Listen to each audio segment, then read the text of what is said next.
Good afternoon বন্ধুরা, তোমরা সব কেমন আছো? আজকে নতুন মাছের রেসিপি নিয়ে এসেছি। দেখতেই পাচ্ছ মাছগুলো আমি ভালো করে ধুয়ে একটা কড়ার মধ্যে রেখেছি। পেঁয়াজ, কাঁচা লঙ্কা, টমেটো এই মাছটার মধ্যে দিয়ে দিলাম।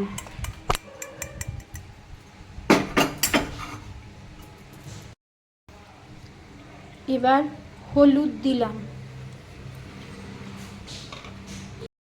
এবার স্বাদ মতো নুন, রসুন, কাঁচা লঙ্কা, আদা সব এবার বেটে নেব।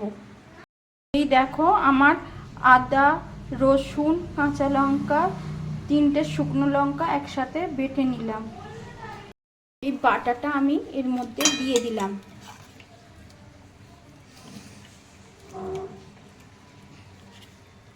এবার দেব কাঁচা তেল। দেখুন বন্ধুরা, এবার দিয়ে দিলাম কাঁচা তেল। এবারে একসাথে এগুলো সব আমি মশলাগুলো মেখে নিলাম।